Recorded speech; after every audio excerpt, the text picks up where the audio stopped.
García. Bienvenido a Tabasco.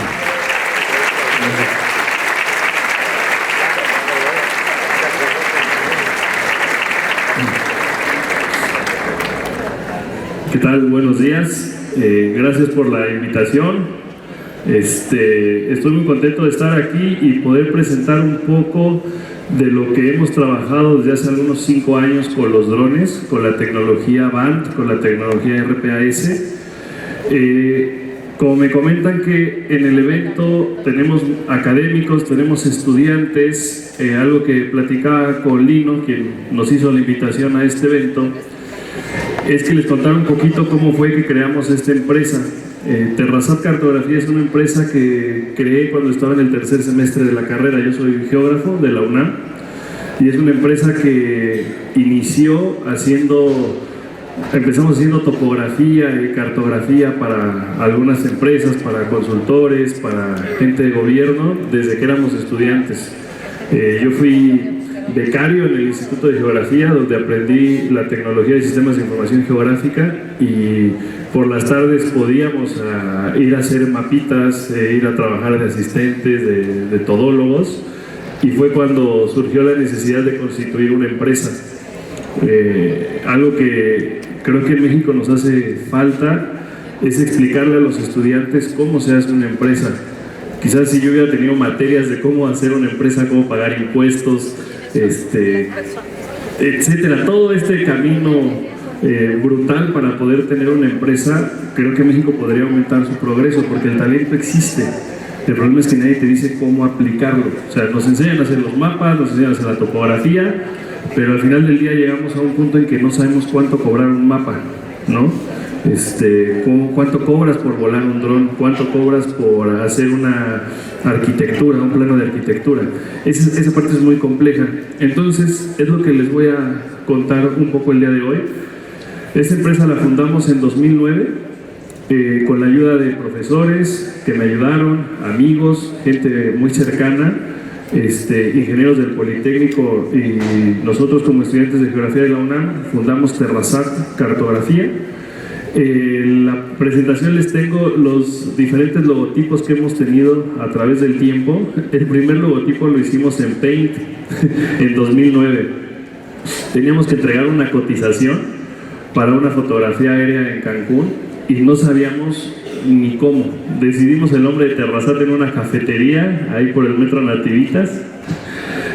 Algo que implicara qué es lo que hacemos. Terra de tierra, porque hacemos estudios terrestres, y SAT, porque antes de los drones la forma en la que obteníamos información, la radiografía, que es la fotografía de la superficie, es satelital y con fotografía aérea tripulada.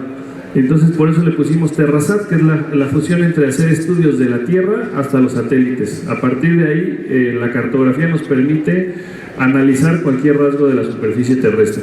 Así como para un médico una radiografía, un ultrasonido es su insumo para diagnosticar, en la cartografía y el análisis territorial necesitamos una fotografía aérea, ya sea de dron, ya sea de avión tripulado, o sea satelital.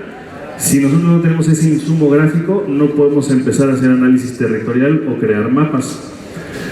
Después conseguimos una diseñadora gráfica que nos hizo ya el primer bosquejo del logotipo, que si se fijan es el ala de un satélite junto con la forma terrestre, ¿no? Y de ahí, bueno, fuimos haciendo diferentes ajustes. Quítale todo lo demás y dejamos nada más las letras. Esto es parte también de entender el proceso que les comentaba hace rato. Hace falta materias y hace falta talleres de esta visión del diseño gráfico, que es donde a veces creo que nos dan la vuelta en otros países, porque tienen estas materias, ¿no? De emprender, cómo valorar el diseño gráfico, por ejemplo, cómo usar las redes sociales, cómo incrustarnos al mercado, ¿no? Un ejemplo, por qué también decidimos quitarle el mundo al logotipo. Sí, cuando teníamos eventos o teníamos que ir a algunos lugares y tener que bordar en un chaleco de trabajo el logotipo, era casi imposible, ¿no? Ese tipo de cosas, pues cuando tú diseñas tu logotipo con pasión, pues nunca piensas que un día vas a tener que ponchar 80 chalecos para los topógrafos, y pues es más fácil solo las letras, ¿no? Entonces ese tipo de detalles son importantes desde la academia, ¿no? Porque son lo que puede marcar la diferencia. Lo tienes impactado, no te va a comprar. Y dices, bueno, en 3 segundos, ¿cómo va a entender lo que haya tardado 5 años de carrera, no? ¿Cómo le dices a alguien que tu trabajo funciona en 3 segundos? Pues realmente todo es visual, todo es mercadotecnia, ¿no? Y también esto ha afectado mucho a la industria en México, porque gran porcentaje de la gente que se dedica a la minería vieron un ramo de oportunidad en vender un dron o en vender una cartografía, pero no se prepararon para eso. Pero tuvieron el tiempo de hacer un buen diseño gráfico o de saber de redes sociales, etcétera.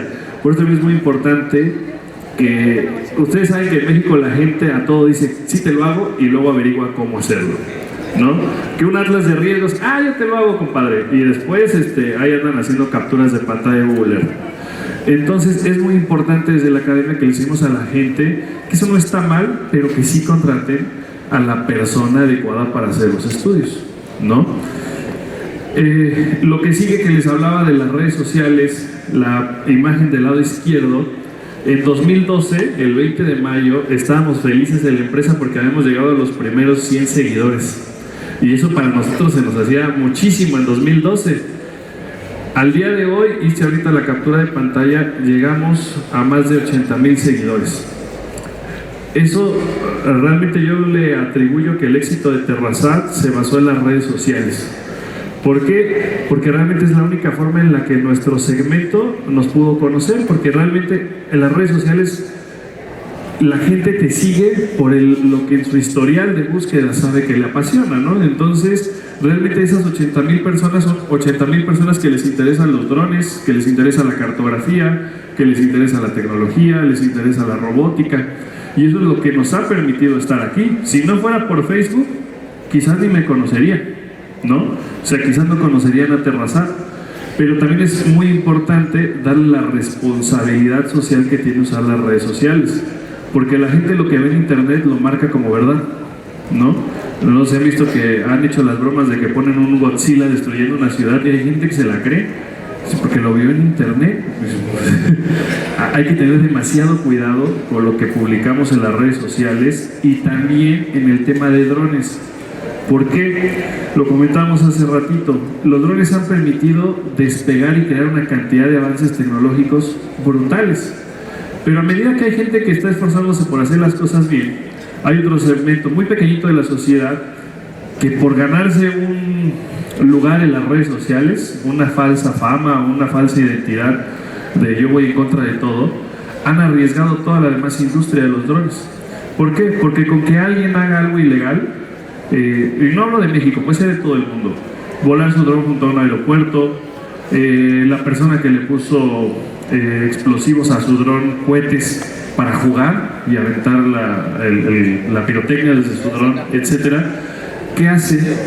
Que hace que las legislaciones tengan que ser más serias, ¿no?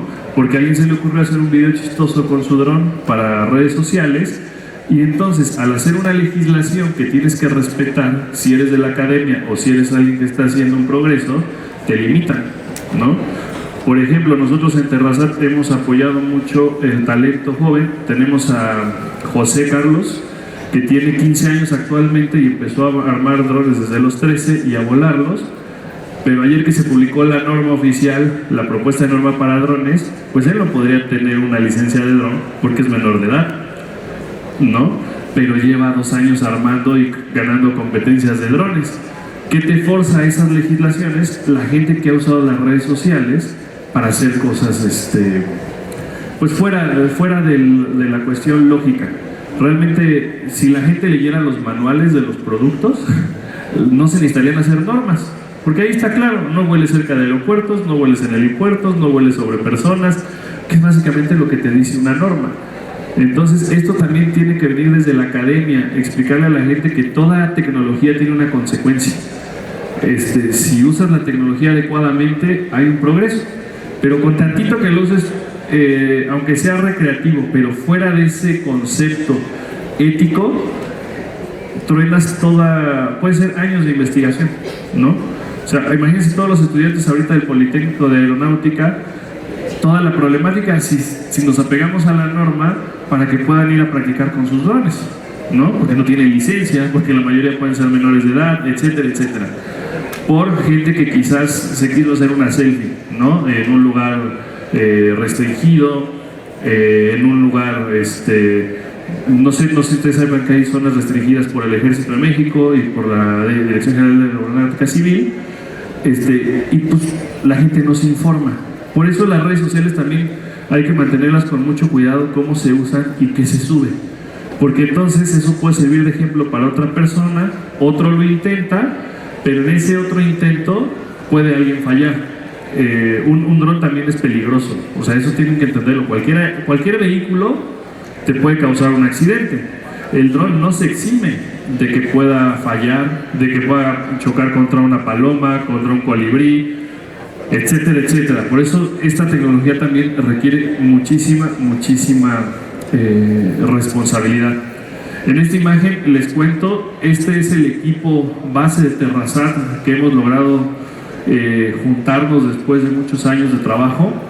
Aquí falta todavía muchísima gente de Terrasat, de la sucursal de Cancún, Monterrey, Guadalajara, pero aquí lo que yo les quiero contar con esta foto es, creo que lo que ayudó mucho a esta empresa es podernos juntar las nuevas generaciones y las generaciones que ya tenían demasiados años de experiencia.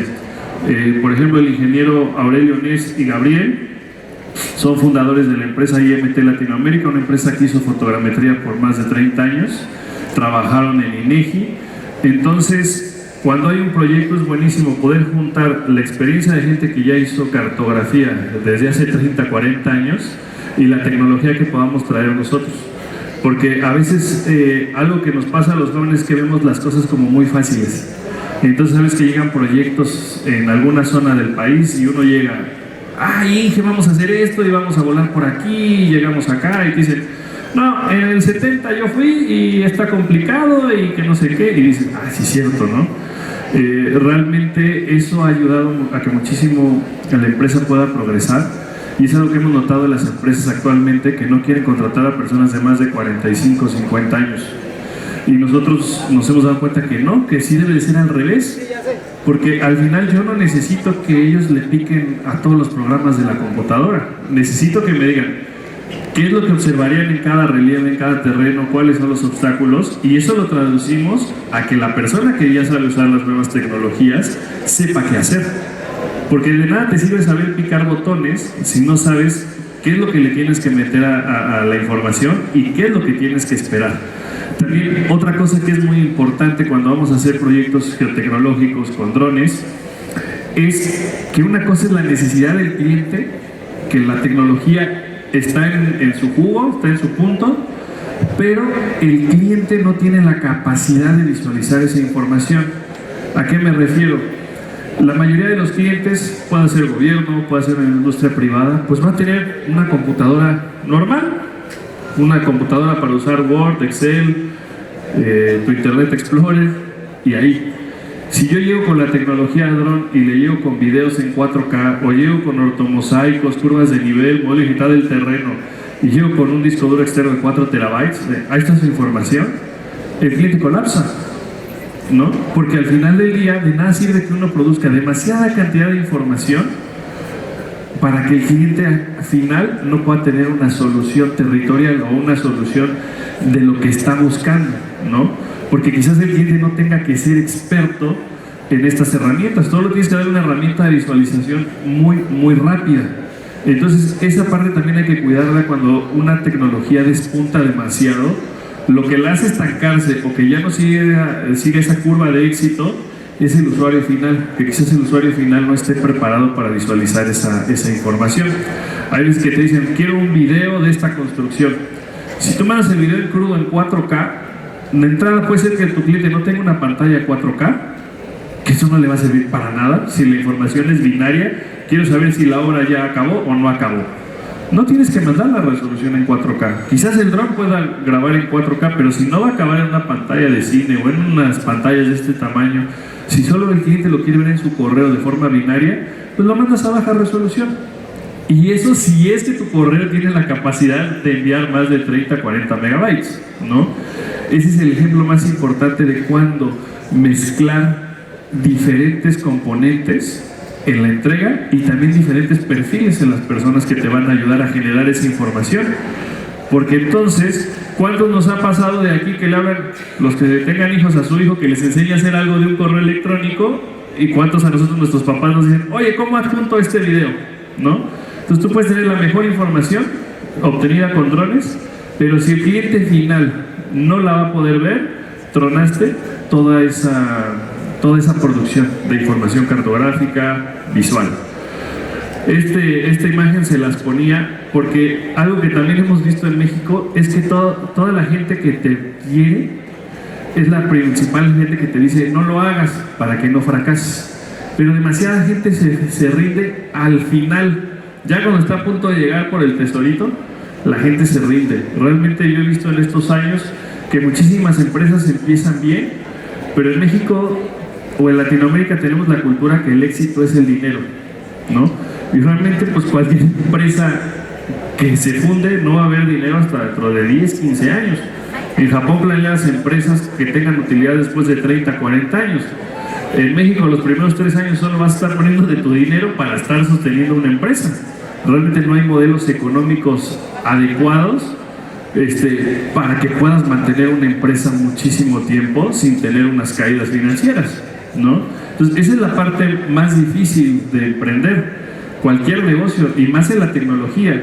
A nosotros nos pasó ver la curva con muchos clientes que se esperaban a tener la tecnología completa para empezar a ofrecer sus servicios. Entonces un topógrafo, un experto en desastres, una persona que fuera a hacer agricultura de precisión con drones, se esperaba poder tener el financiamiento para comprar el dron, comprar el GPS, comprar la computadora, comprar el software, y en eso ya se te fue $500,000.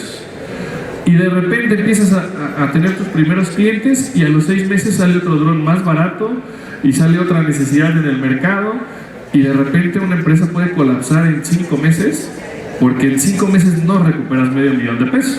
¿Estamos de acuerdo? Bueno, a menos que tengas un super proyecto, ¿no? Entonces realmente lo que importa aquí es enseñar el modelo de que las empresas se unan. Eso como que te das cuenta desde que estás en la escuela y entre 5 no puedes hacer un trabajo de equipo. ¿Qué es lo que hacemos todos? Tú de la página 1 a las 5 y alguien junta la información, y eso pasa en todas las escuelas. No sabemos hacer en equipo, es una simulación. Cada quien hace lo que quiere y luego alguien lo pega. Y eso no funciona. Realmente creo que el éxito en esta industria es: se junta un topógrafo, se junta un experto de aeronáutica, se junta un experto de cartografía o dependiendo del proyecto, y que se pueda trabajar en conjunto. Hay gente que ya invirtió en GPS, hay gente que ya tiene computadoras, hay gente que ya tiene drones, aunque los haya comprado para grabar bodas, no pasa nada. Si juntas esas 3 o 4 personas, puedes sacar un proyecto y no tuviste que esperar hasta conseguir tu inversión de $500,000 con la inversión que ya hizo cada quien. ¿Cuál es el problema en México y Latinoamérica? Pues que a la gente no le gusta repartir la utilidad, ¿no? Y esa es la parte que ha frenado el progreso de esta tecnología.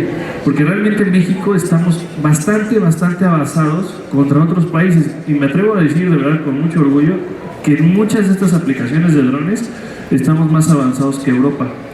¿Por qué? Porque allá tienen más regulaciones. Tú en París no puedes llegar, sacar tu dron y ponerte a grabar, ¿no? Porque hay una normativa, hay una legislación, la gente respeta a la policía, etcétera, etcétera. Aquí en México han dejado drones atorados en el Ángel de la Independencia, ¿no? Han estampado drones en el mural de O'Gorman en la UNAM. Entonces hay esa facilidad de experimentar. Tenemos un territorio impresionantemente amplio.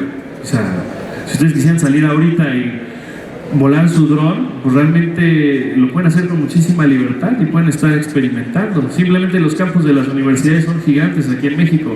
Cualquier investigador sale, su dron, le pone la camarita, el sensor que necesita y puede tener resultados sin tener que hacer toda una burocracia. Entonces tenemos esa ventaja y por eso México ha avanzado muchísimo. Uno de los mejores ejemplos que tenemos es la Universidad del Mar, Sigal, en Oaxaca, Están haciendo conteo de tortugas con drones, o sea, vuelan el dron, toman el video, la fotografía y con inteligencia artificial y el algoritmo de reconocimiento cuentan la cantidad de tortugas que anidaron, las que están regresando al mar. Hay gente que está haciendo conteo de ganado, identificando las diferentes especies del ganado, y eso te da la libertad de no tener tantas restricciones normativas, ¿no? Ya solo te limitas a la creatividad, pero eso lleva tiempo, y obviamente por eso mi ilustración es decirle a la gente que no se rinda. Por lo menos van a ser 5 o 6 años de picar piedra. Cualquier negocio te va a llevar esos 5 o 6 años para que medio empiece a funcionar, pero también la juventud como que muy rápido se frustra, o no sé, como que no hay esa resistencia. Intentan algo y si a los 3 meses no, lo dejan y empiezan a buscar otra cosa. Y yo creo que desde la academia es lo que hay que buscar, ¿no? Es muy difícil en la academia porque, pues, ¿cuánto dura un ciclo escolar? ¿No? Realmente tendrías que tener retos desde el inicio de un bachillerato y hasta el final para enseñar la resistencia a largo plazo. Por ejemplo, les presento aquí 2 de los drones más novedosos. Lo que hacen estos 2 modelos de dron parecería de ciencia ficción comparado a lo que nosotros podíamos presentar hace 5 años en las primeras conferencias de drones. Del lado izquierdo tenemos un dron que pesa menos de 2 kilos, tiene la capacidad y la dualidad de portar 2 cámaras al frente del dron, y 2 cámaras muy pequeñas. Una es una cámara RGB, o sea, a color, como cualquier cámara de su celular, pero con la capacidad de hacer un zoom, un acercamiento, y del otro lado tiene una cámara flip, que es una cámara térmica. Esto hace 5 años se los hubiera dicho que estaba en un dron de 70,000 pesos, no lo hubiéramos creído. Hace 5 años un dron que apenas pudiera cargar una cámara profesional superaba los 200, 300 mil pesos, ¿no? Inclusive algunas marcas de drones como de Leica o de Tribal superaban el 1,5 millones de pesos, ¿no? Y aparte tenías que comprar las cámaras. Una cámara térmica hace 3 años para hacer los primeros estudios térmicos con drones, la pura cámara costaba 150,000, 200,000 pesos. Y ahora que en un dron que puedas traer una lonchera, una mochilita menor a 2 kilos por 70,000 pesos y puedas tener imagen térmica, es un avance brutal. O sea, ya el límite, o sea, lo que sigue después de esta etapa madura de los drones ya no es hacer drones más modernos, sino es que la gente pueda hacer aplicaciones más certeras y específicas. Por ejemplo, estos drones, ¿para qué van a servir? Para inspección de torres eléctricas, inspección de estructuras colapsadas, búsqueda y rescate. Aquí sí hay que ser muy específicos, que la búsqueda solo va a servir para cuerpos, para este sensor en específico, aproximadamente de más de 30 o 40 kilos. Si es un niño muy pequeño, probablemente este sensor no lo va a detectar a la distancia, pero al final las aplicaciones son infinitas. Del lado derecho tenemos un dron que la verdad es mi favorito, el 210, porque es un dron que puede cargar 3 cámaras. Una cámara en la parte superior, lo puedes pasar abajo de un puente y hacer una inspección de un puente peatonal, ustedes aquí también tienen un montón de puentes en sus ríos. Se podría pasar abajo del puente con la cámara viendo hacia arriba y hacer la inspección de la estructura, grabar video o tomar fotografías. Puede usar 2 cámaras al mismo tiempo, como el chiquito, una térmica, pero hay una térmica más profesional, ¿no? Y una cámara con zoom hasta de 60x. Entonces, ¿esto en qué beneficia a la industria? En que disminuimos los riesgos de inspección. Antes, por ejemplo, para una antena, una torre celular, las personas tenían que subirse, obviamente con un arnés de seguridad, lo que tardaban en subir la torre, y con un clinómetro ver cada una de las antenas y en su libreta de tránsito anotar número de serie de la antena, la inclinación, la orientación. Y es un riesgo altísimo, porque si una persona se cae, si mientras va subiendo se le zafa el arnés de seguridad, imagínense caer de una antena de 20 o 30 metros. Actualmente tú puedes llegar a un lugar donde tengas tu antena, tu torre de transmisión, de señales, elevar este dron y ni siquiera tienes que acercar el dron, porque entonces la cámara de zoom de 60x alcanza a darte la visión y ver el número de serie de la antena en esa torre. Se pueden hacer vuelos circulares tomando fotografías, y con fotogrametría, que más adelantito lo vamos a ver qué es la fotogrametría, conviertes las imágenes 2D en un modelo 3D lo puedes medir con precisiones menores a 5 o 6 centímetros. Entonces, ¿esto qué ha ayudado a esta industria? Que reducimos el riesgo industrial, ¿no? Si se cae el dron no pasa nada, lo aseguras, ¿no? Si se te cae una persona, un humano no lo recuperas jamás. La tecnología sí, son fierros, no pasa nada. Líneas de vida, si hay un desastre, si ustedes tienen una inundación, que sabemos que tienen muchas, podrían cuantificar esa inundación, ¿no? O sea, si ustedes tienen cartografía preexistente y después que tienen la inundación generan otra vez cartografía o reportes, pueden comparar. Porque al final del día, ¿qué es lo que pasa? Que tú no puedes decir cuánto daño hay si no conocías el previo. No puedes hacer esa resta lógica. Y la ventaja que tienen todos estos drones es que cada fotografía queda guardado el XYZ, la coordenada y la ubicación precisa de esa fotografía. Y eso funciona hasta en un juicio, porque en un juicio se aceptan las fotos, las cámaras de seguridad. ¿Por qué? Porque tiene una geoetiqueta, a qué hora ocurrió y dónde ocurrió. Y con los drones es lo mismo. Entonces, si ustedes tienen una afectación, se puede monitorear perfectamente con esta tecnología. El software que les voy a presentar, que es Pix4D, que es el software que somos distribuidores hace 5 años, es un software que nació de la academia en Suiza. Y ese software actualmente hizo que se revolucionara también el uso de los drones de forma industrial. El objetivo de este software es cualquier persona que tenga una cámara, un dron de ala fija o un avión y tome fotografías, podamos hacer una reconstrucción del relieve, tener una ortofoto, que es una imagen sin deformación, y poder medir y a partir de eso empezar a hacer cartografía. No necesitan tener un dron para usar este software. Pueden con el celular tomarle fotografías a un cúmulo de materiales, llevarlo al software y modelarlo en tercera dimensión. Entonces, ¿qué pasa? Que toda esta revolución ya no es de con qué tomes la fotografía, sino de que sepas procesar la información en el software adecuado. Un ejemplo, todavía en el país hace 5 años, para hacer un catastro, para hacer un atlas de riesgos, para hacer cualquier fotografía aérea, se necesitaba un avión Cessna con el agujero de 40 pulgadas, un giroestabilizador que cuesta $50,000 y la cámara más baratita que había en las empresas mexicanas, la Ultracam, o que tuvieran una ADS4, etcétera, no bajaban de los 8 o 9 millones de pesos la cámara. Actualmente hay investigadores en el país que con una cámara DSLR de $50,000 pesos, puesta en cualquier aeronave, pueden estar haciendo cartografía en tiempo real. Ya no se necesitan esos insumos millonarios para poder dar una respuesta territorial. ¿Qué pasa? Que por ejemplo la legislación de INEGI, SEDATO, Banobras todavía te obligan a usar esa tecnología desde 10 años. Si se fijan, la limitante para el progreso ya es más lo que les comentaba hace ratito de las legislaciones. No podemos estar haciendo legislaciones cada 3 años que cambia la tecnología, pero si hubiera una emergencia se puede producir cartografía en un tiempo récord. Nosotros hemos hecho minas de 50 kilómetros cuadrados en 2 horas de vuelo en avionetas de riego.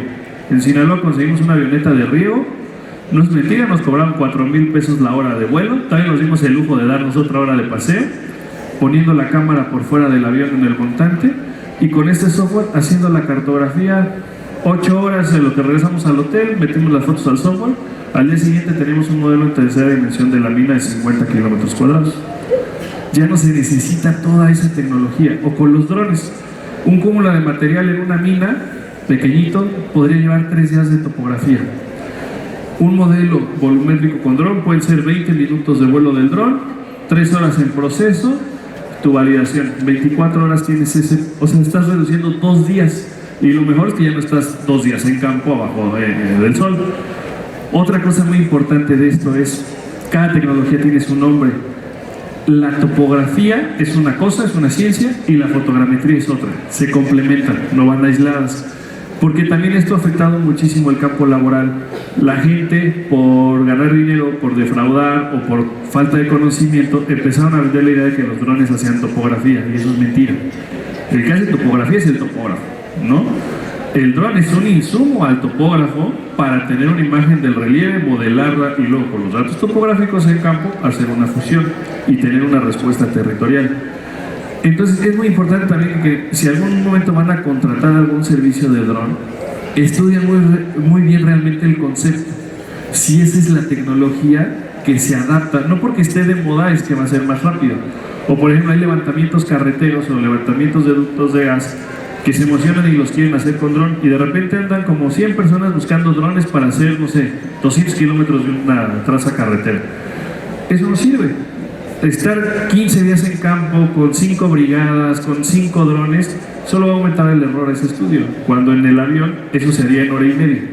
Entonces también hay que entender cuándo usar la herramienta adecuada, porque aunque los comerciales de los fabricantes te digan, este dron puede cubrir 500 hectáreas en 10 minutos, pues sí, pero a 700 metros de altura. Pero en México nuestra legislación nos pide no levantar el dron más de 120 metros de altura. Entonces, una cosa es lo que la tecnología puede hacer y otra cosa es nuestra legislación y los riesgos. Levantar un dron más de 120 metros de altura sí significa un riesgo, porque ustedes saben, el ala rotativa, el helicóptero, puede volar a 30, 40 metros de altura. Los drones de la CFE vuelan a 10, 15 metros de altura haciendo la inspección de postes. Entonces, tu usuario puede salir a jugar con tu dron en el parque, pero no sabes que va a pasar el Bell 407 de CFE a hacer una inspección en las líneas eléctricas, ¿no? Entonces hay que tener también mucha responsabilidad y planeación, aunque sea un dron de juguete, que vas a ir al parque, entender tu entorno y leer el manual. De verdad es que el manual es básico en cualquier cosa. El manual te dice, no vueles cerca de torres de alta tensión. No es nada más por el magnetismo. La lógica de que esa torre también puede ser inspeccionada. Le voy a cambiar. Otra de las herramientas que creo que en este estado sería de muchísima utilidad y aplicación es el uso de cámaras multiespectrales en los drones. ¿Por qué? Porque usted tiene un estado productivo, un estado donde hay muchísimos cultivos, pero también tienen demasiada humedad. Entonces, tener un monitoreo periódico y constante con cámara multiespectral les va a dar el índice de vegetación normalizada, les va a dar la cantidad de clorofila que tenga la vegetación. Y eso puede ayudar muchísimo al rendimiento de la agricultura. Por eso esta tecnología se llama agricultura de precisión. Y lo principal que pasa en México es la pulverización de la tierra. Una persona tenía 10 hectáreas, tiene 10 hijos, divide esas 10 hectáreas en 10 hijos, cada hijo tiene 1 hectárea, y al poco tiempo cada uno de esos hijos tuvo 4 hijos, y de repente lo que era el terreno del abuelo ya tiene 40 dueños en 5 o 6 años. ¿Estamos de acuerdo? Eso truena la producción agrícola en México. ¿Por qué? Porque al no tener precisión, pues uno dice, pues hasta este árbol me dijo mi papá que era mi terreno, ¿no? Y yo creo que son 3 hectáreas.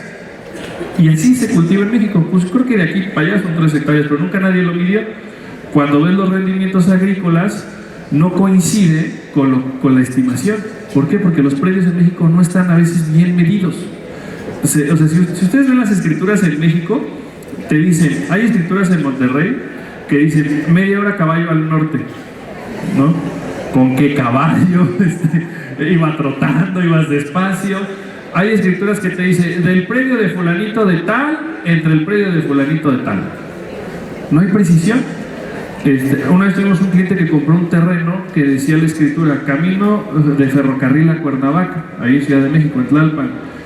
Y entonces nosotros nos guiábamos sobre la carretera ferrocarril a Cuernavaca.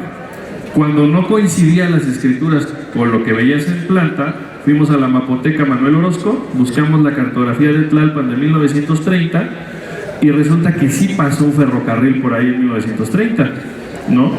El terreno que compró era el del otro lado y ya estaba invadido, entonces compró un terreno en invasión. Para eso sirve esta tecnología. Por eso es que nosotros empezamos en 2009 a hacer geomarketing inmobiliario. Le dijimos a la gente, antes de que compres un predio, mídelo y averigua dónde está. Y ahora con esta tecnología no solo averiguas qué tiene el terreno, si sí mide lo que dicen las escrituras, si sí está donde está, o sea, donde te dicen las escrituras o el que te lo vende, además puedes saber la cantidad de vegetación que tiene ese predio. Porque sabemos que la vegetación tiene diferentes temporalidades. Entonces no es lo mismo ir a visitar el terreno en una temporada de sequía que en temporada de lluvias y a ver el terreno. Puede que sí tenga una vegetación que esté protegida, una vegetación que no puedes remover, o inclusive plagas, ¿no? Entonces, por ejemplo, también hemos tenido clientes en la Ciudad de México que compran terrenos que los vecinos se quejan, es que van a construir y van a tirar los árboles. Haces el estudio y el árbol es eucalipto. Entonces, esta tecnología es muy importante porque es una cámara de 150 gramos del tamaño de una GoPro que tiene 4 sensores, el infrarrojo, y en cuestión de 20 minutos puede en tiempo real esa información. Entonces las curvas de nivel, todo eso antiguo pasa ahora a la modernidad 3D. Entonces ya lo que importa es tener un modelo 3D en el cual, si tú tienes tu predio en 3D, ya no tienes que imaginarte esas curvas de nivel. Si tienes un escurrimiento para una inundación, ya no tienes que imaginarte que esas curvas de nivel en forma de V es un escurrimiento. Ya ves realmente el escurrimiento en tercera dimensión. Y la ventaja de esta tecnología es que puedes hacer modelos de inundación. Hay expertos hidrólogos con los que hemos trabajado que han hecho modelos de inundación a 50 años. Si tú tienes un registro de datos y tienes el modelo 3D, en su software dibujan, si llueve tantos milímetros, se inunda hasta acá. Antes se decía, tantos milímetros llegan a esta curva de nivel. Ahora en el software en tercera dimensión, como si fuera un videojuego, te simulan la inundación. Entonces, si se fijan, la tecnología está en el punto en el que puede ayudar a prevenir desastres, que te puede ayudar a modelar y también a modelar la solución, ¿no? Entonces, a las cuestiones hidráulicas, esta tecnología le ha ayudado muchísimo. En la minería ha ayudado demasiado el uso de los drones. ¿Por qué? Porque al hacer un modelo digital de elevación, como no tenemos vegetación, todo lo que midamos sobre el modelo es preciso, ¿no? ¿Por qué? Porque no tengo que eliminar nada. O sea, si yo quiero sacar un perfil de ese tajo con fotogrametría a partir de drones, lo puedo hacer de una manera muy fácil y práctica. Y lo mismo en una construcción, lo mismo en cualquier lugar donde no tengamos vegetación. Y aunado a eso, la cantidad de sensores que la nanotecnología nos ha ayudado a que cada vez sean más pequeños. Hay personas que ya están integrando magnetómetros, espectrómetros, sensores de gas a los drones y ya no tienes que arriesgar al personal. Por ejemplo, si hubiera una fuga de gas, ya hay sensores de FLIR que te detectan gas y ya no tienes que mandar a una persona ahí con su trajecito ahí a buscar el gas. Lo pones en un dron, mandas el dron y recibes la alerta de que sí tienes una fuga de gas. Otra de las aplicaciones importantes en la protección civil es que en una mina tú puedes ponerle, tenemos drones con sirena, drones con torreta, y en tiempo real le hablas al radiocontrol y el dron te está diciendo lo que estás diciendo en el control. Entonces, si tienes un accidente, si tienes que alertar a alguien a 2 kilómetros, a 500 metros en un terreno así, mandas el dron con su bocinita arriba y tú al control remoto le grabas un mensaje y lo repite cíclicamente el dron. Entonces, eso también ayuda a la prevención, ¿no? Hubo gente, es que en serio, ahora en Día de Muertos que usaron ese dron y pusieron el mensaje de la Llorona, ¿no? Entonces lo pasaban en la calle. Es un juego, es divertido, pero para que vean también la creatividad que tenemos en México, ¿no? Un dron de 110,000 pesos y lo usaron para jugar. Esta cámara es una cámara FLIR también que se puede montar en los drones. Pero aquí la aplicación más importante que está ayudando a hacer el análisis o la inspección de los paneles solares. Porque al darte una imagen térmica, si uno de los puntos del panel solar está dañado, va a tener otra temperatura y se puede identificar. Hay unas 2 empresas en México que han tenido bastante éxito en este tema y el ahorro que le están representando a los parques fotovoltaicos se calcula en millones de dólares. Porque imagínense lo que representaba antes, que una persona fuera caminando. O sea, imagínense, estos parques no miden menos de 300, 400 hectáreas. Que alguien fuera caminando, rotaran el panel, tomaran una foto, hicieran una inspección visual y camínate 10,000 paneles. Esos son meses de trabajo. A reducirlo quizás a 1 semana y media de trabajo, volar el dron, inspeccionar los paneles, encontrar la falla, como la fotografía tiene coordenada, lo metes en un sistema, sabes la coordenada y sabes qué panel tienes que ir a reemplazar. Entonces, esas son las ventajas de la tecnología. Si ustedes tienen alguna dependencia o no de sus facultades, paneles solares, pues con levantar un dron con cámara térmica y ya ni siquiera tienes que subir a la azotea, ¿no? Esas son las ventajas de este tipo de inspecciones. lo que les comentaba de la agricultura de precisión, ya no solo es poder hacer también el análisis de la vegetación, sino que también ya tenemos drones que pueden fumigar, y eso también va a ayudar muchísimo. ¿Por qué? Porque ya no tienes que fumigar toda tu parcela, solo fumigas donde el índice de vegetación normalizada te dice que tienes un foco rojo. Entonces eso también ayuda a contaminar menos el manto freático, a usar menos fertilizantes y enfocarte realmente donde tienes el problema. Por ejemplo, hay temas donde hemos visto que la gente siembra, pero nunca hizo un estudio topográfico y riegan al revés. Y por eso una parte de su cultivo no está bien irrigado, porque por topografía pues su terreno está elevado y riegan al revés. Aunque sean 3-15 centímetros de diferencia, eso afecta en la fumigación, afecta en el riego, y combinando todas estas tecnologías aumentas la producción. Cuando hace 5 años una empresa de Colombia nos dijo que quería implementar en México estos sensores, le decía, bueno, ¿y cuánto ahorraste, no? En Colombia con el aguacate. Y me dice muy orgulloso, me dice, el 3%. Y la verdad, sin saber de agricultura, dije, 3%, pues ¿cuánto es? Me dice, imagínate recuperar el 3% de la producción perdida de Colombia. Eran millones de dólares. Y ya, no, entonces, sí vale ese 3% de recuperar el aguacate, ¿no? Actualmente en Sinaloa, en Guadalajara y Ciudad Guzmán, me parece, se están ya haciendo estos estudios, implementar los drones en el aguacate, porque al final del día es cierto, es una fruta que es el oro verde, y entonces si esto lo aplicáramos a todos los cultivos, podríamos aumentar la producción agrícola en México sin tener que invertir demasiados millones, que eso es lo que importa, que es una tecnología que puede tener cualquier usuario en un portafolio, en su pick-up, llegar a su cultivo y antes de empezar a trabajar, a hacer un monitoreo. Eso es lo que importa, esta tecnología, que ya no son millones como eran hace 5 o 6 años. O sea, ya ahorita con 200,000 pesos de inversión puedes empezar a levantar datos, que también otra cosa importante es México necesita tener datos. Ahorita no podríamos decir cuánta producción vamos a rescatar o vamos a evitar, etcétera, hasta que no tengamos por lo menos 5 años de datos, ¿no? Pero es algo que también México necesita hacer, invertir en la investigación, para que entonces después de tener una colección de datos por 5 años puedas atinarle a qué fue. Otro de los usos más importantes que le hemos dado a los drones en Terrazá, del lado izquierdo tenemos un dron hace 3 años que presentamos en un entrenamiento de los perros de búsqueda y rescate de la UNAM. La UNAM tiene un área de protección civil con binomios, el perro y el entrenador, para buscar personas en desastres naturales, bueno, desastres ya no son naturales, en sismos, y empezamos a hacer pruebas si con los drones y los perros podíamos empezar a mejorar este tema, ¿no? Y quedó como un poquito en el aire, nos invitaba Julio a las presentaciones, a los ensayos, pero el día del sismo, un día después, el 18 de septiembre, nos juntamos con Senapred, previo a un convenio que les voy a presentar, y hicimos la fotografía y fotogrametría de todas las estructuras colapsadas en la Ciudad de México, y nos dimos cuenta de la enorme aplicación que tienen los drones en este tema. ¿Por qué?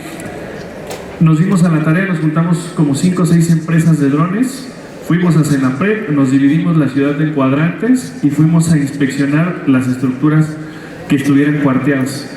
¿Qué pasó? Que había gente que hablaba, mi edificio está cuarteado. Y ahí íbamos corriendo, levantábamos el dron, hacíamos el zoom o el paneo a la grieta y veíamos una plantita. Esta grieta está desde el 85. No teníamos un inventario de afectaciones. Había edificios que no sabías. Si tú vas en la colonia Roma, no sabías si era del sismo de ayer o del sismo del 85 o el de hace 7 días que tuvimos uno el 7 de septiembre. No hay un inventario de daños actualizado. O puede ser que una institución lo tenga, pero tenga en un Excel guardado por ahí arriba, no está en la nube, entonces no lo sabes, ¿no? O está en papel, o cambió la administración y nunca se publicó ese atlas. Entonces, la velocidad con la que pudimos dar respuesta fue impresionante. ¿Qué es lo que nos afectó? ¿Qué es lo que nos hizo que la tecnología se fuera para abajo con la prensa? Que hubo gente que tenía su dron, que no quiso respetar las normas, llegó, voló su dron, y entonces empezó a afectar la búsqueda, empezó a hacer ruido, empezaron a hacer imprudencias, y que dijeron, no queremos drones en los sismos, no queremos drones en las construcciones, ¿no? Afortunadamente, después de muchos meses de trabajo, gracias a Carlos Sainz, que es el director de Protección Civil de la Ciudad de México, creamos la circular C5 de cómo vamos a operar los drones en caso de emergencia. Y después de muchas mesas de trabajo ya se estableció la altura, los procedimientos, el licenciamiento y quién va a coordinar a todos los drones que se van a prestar como brigadas voluntarias. Porque también esa es otra parte que he peleado muchísimo. Si nosotros exigimos al gobierno que nos dejen usar los drones, que los drones tengan libertades, que los drones se permitan en la ciencia, la industria tenemos que dar algo a cambio, ¿no? Entonces organizamos a nuestros mejores clientes y conocidos que tengan dron y se hizo este grupo de voluntarios. El gobierno no tiene que comprar drones, porque van a comprar un equipo que si en 5 años no tembló, en 3 años ese equipo ya no sirve, ya se chorreó la batería de litio. Pero si los usuarios activos tienen el dron y en el momento de la emergencia lo puedes prestar, entonces ahí sí tienes progreso, ahí sí tienes aplicación, porque es gente que como lo estuvo usando para el trabajo todos los días, semana a semana, es una persona que sí te vas a atrever a decirle, hacer que el dron a una estructura colapsada. No una institución, quizás, que no va a usar el dron hasta que no venga el desastre. Entonces yo creo que esta sinergia del voluntariado tiene que ser impulsada en todas las áreas, porque el día del sismo vimos como pues ahora sí que el pueblo, la gente superó la reacción del gobierno. O sea, se organizó más rápido todas las personas de las colonias gracias a las redes sociales que lo que se recibió una instrucción de actuación. Pero también, por ejemplo, el dron sirvió para muchas cosas. De repente nos decían, se está colapsando un edificio en División del Norte y Churubusco. Y ahí vamos en friega, hordas de personas con palas, nosotros llegamos con el dron, lo levantamos y era un balcón que se había colapsado.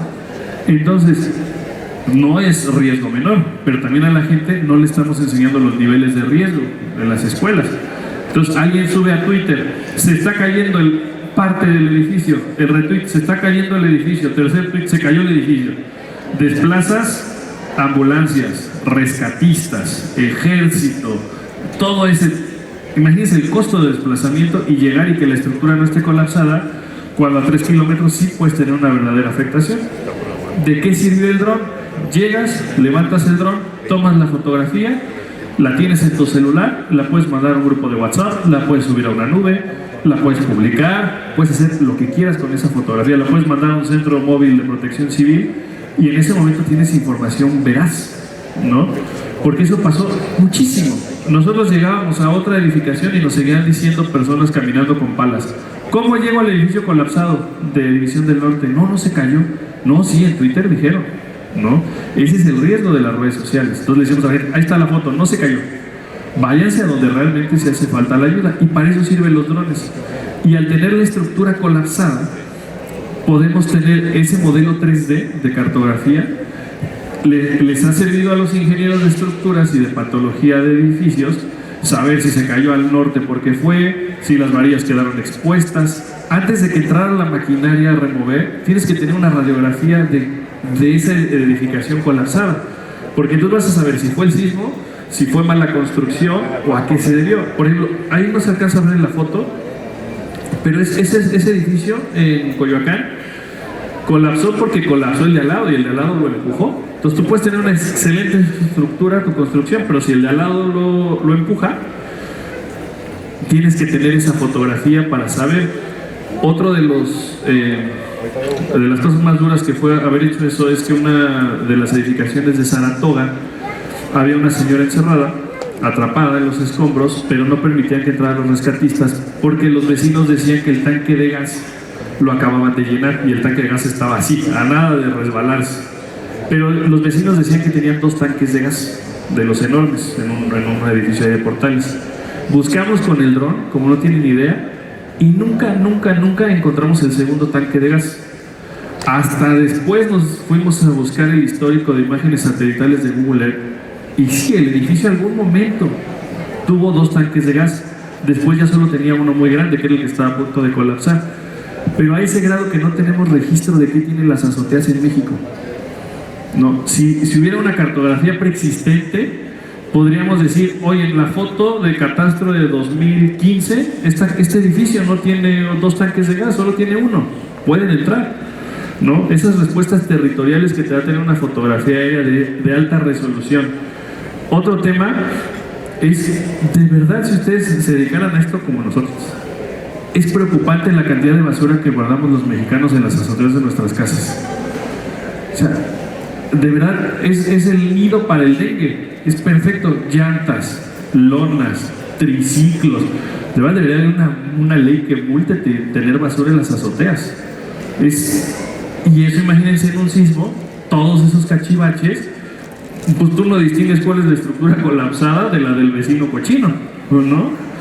O sea, si tuviéramos que programar un algoritmo para escombrar escombros, todo México saldría sucio.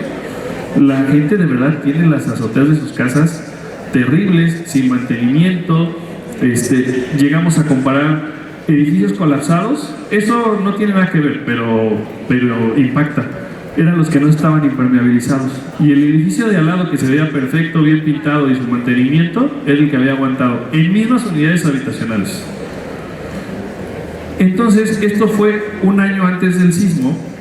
Hicimos una presentación igual a esta con drones en Senapred y nos comprometimos a esto, a que los usuarios de drones se iban a hacer voluntarios en caso de un desastre natural. Y esto ha funcionado muchísimo, porque entonces en México hay 10,000 usuarios de drones. El gobierno no tendría que comprar 10,000 drones, sino realmente organizar a todos los que quieran ser voluntarios. Entonces, si hay una inundación, un desastre, un temblor, no sé, derrame de residuos, pues buscar al voluntario más cercano para ayudarte con esa tarea. Otra de las aplicaciones muy importantes en la arquitectura y en el patrimonio es que a partir de fotografías podemos hacer reproducciones y réplicas en tercera dimensión. Ese es uno de los murales de Siqueiros. Es mi favorito de la UNAM. Yo soy de la UNAM. Es porque ese mural se llama Del pueblo y para el pueblo. Entonces, donde Siqueiros decía que todo el que estudió en una universidad pública le tiene que regresar al pueblo lo que aprendió en la universidad, porque es el pueblo el que pagó nuestra educación. Entonces, yo creo que este es el mejor ejemplo de cómo tenemos que fusionar la academia con el voluntariado y el progreso, porque realmente, aunque en las universidades hacemos un servicio social, la mayoría del servicio social pareciera son un trámite para ya tener tus créditos y correrle por el título, pero realmente no hay una integración entre la academia y el voluntariado para tener un progreso social, porque en México realmente pues la mayoría de los servicios sociales nada más es ir ahí a sacar copias, ¿no? Realmente no hay demasiada incrustación con la ciencia y con el progreso, y todo esto puede ayudar a estas tecnologías que son de muy bajo costo a inventariar, ¿no? O sea, cualquier estudiante que tuviera una cámara podría estar inventariando todos los murales de una escuela, podría estar sacando todos los puentes afectados, todas las colonias afectadas por una inundación, por un sismo. Hay que levantar demasiados datos. Otra de las tareas que nos hemos dado en estos 10 años es fomentar la educación de todos estos temas, porque al final del día son potenciadores de toda esta tecnología. El que las escuelas, en las universidades y el mismo consumidor conozca las aplicaciones de los drones, en algún momento va a replicar en otra idea, y entonces así hemos logrado tener demasiados alumnos que han aprendido esa tecnología de drones en crear propias empresas. Por ejemplo, tenemos Captageo, que un estudiante de informática de la UAM ya fundó su empresa de drones, ¿no? Y se graduó hace año y medio. Entonces eso es lo que importa, que se pueda potenciar, que más empresas o más personas creen empresas similares a lo que nosotros hicimos en Terrazar, porque entonces eso aumenta el empleo, aumenta la tecnología y pues eso es progreso. Por ejemplo, es otra de las aplicaciones que podemos usar con los drones. Esto es en Guadalajara, es el obispado y la universidad, perdón. Podemos hacer una réplica tercera dimensión de catedrales, de zonas arqueológicas, de ruinas arqueológicas. No sé si ustedes se acuerdan que se incendió la catedral de Notre Dame, y la reconstrucción fue posible gracias a que habían hecho antes un escaneo como este de la catedral.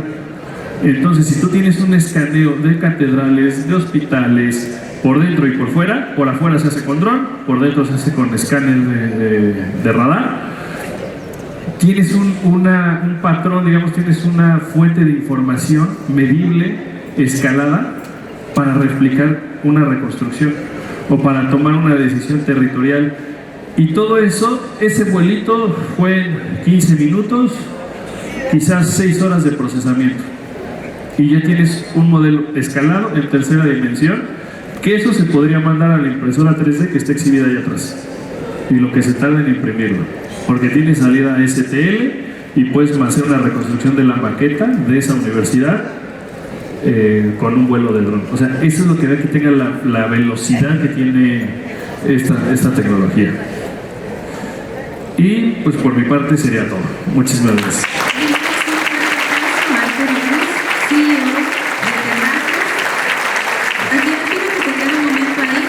E invito nuevamente al licenciado Carlos Enrique Sánchez Burelo, director del plantel 29, para que haga entrega de un merecido reconocimiento por su emprendimiento Innovación Primera Edición.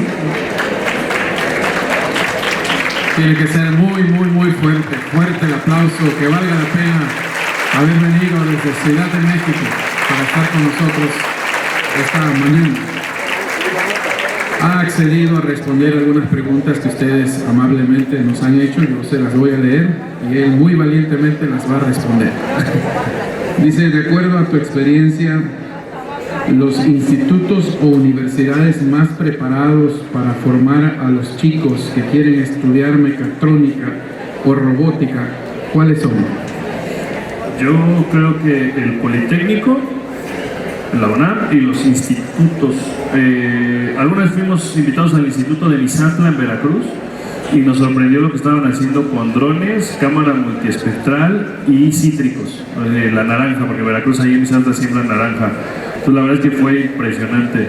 Pero yo la verdad es que creo que no es la escuela, porque al final te encuentras que en una escuela son 40 en el salón y solo a uno le va bien, y no es al que le vaya mejor las calificaciones. Si ahorita se paran mis maestros, se burlarían de mí. Yo me eché 5 años de prepa. Entonces, yo creo que no es un tema de la escuela, ¿no? Yo creo que es un tema de cuando el alumno decide echarle ganas, nada más, no es la escuela. Una última pregunta, gracias.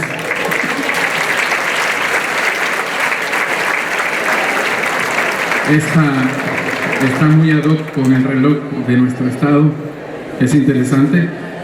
¿Qué aplicaciones de drones hay para el sector petrolero? ¿Hay drones ya utilizándose en este sector? Sí, en el sector petrolero se ha usado en la inspección de las, ¿cómo se llaman? Las plataformas. Se ha hecho escaneos. Ahí sí es muy importante que no puede ser cualquier dron. Tiene que ser un dron cerrado, como los de microdrones, por ejemplo, o los certificados IP64, para que no vaya una chispita, porque el dron tiene baterías de litio polímero que pueden, en caso de un accidente, prender hasta 120 grados una onda de 2 metros, ¿no? Es una batería bastante robusta, pero básicamente las aplicaciones han sido a la inspección. Como sabrán, el sexenio pasado Pemex compró 120 millones de pesos en drones. Entonces realmente las aplicaciones en la industria petrolera son infinitas: la detección de gases, la detección de cuerpos calientes, la combinación del GPS del diablo que tiene Pemex, que es el GPS que va dentro de las tuberías, con una fotogrametría. O sea, es impresionante lo que se puede usar, pero también la parte contraria. Hace un mes en la refinería de Kuwait estamparon drones con explosivos y eso cambió el precio del petróleo en todo el mundo, ¿no? Entonces, que también hay que entender que hay antidrones. Entonces realmente lo que nosotros dijimos hace un mes es que era para que ahorita todas las refinerías en México estuvieran comprando la tecnología antidron, para que entonces ningún dron se acerque a tus refinerías. Muy bien, ahora sí te creo que pudiéramos tomarnos todo un día hablando de este sí. Pero ahora, a nombre del gobierno del estado y de mi director general, es un privilegio para mí hacerte entrega de este reconocimiento que a la letra dice el Colegio de Bachilleres de Tabasco otorga el presente reconocimiento a Arturo Cruz Deseo Terrazas por su valiosa participación como conferencista con el tema drones y sus aplicaciones. es un privilegio y desde luego con este reconocimiento el mejor desde el pueblo de Tabasco. Muchas gracias por haber estado con nosotros. Gracias. Muchas gracias. Muchas felicidades y gracias por tomar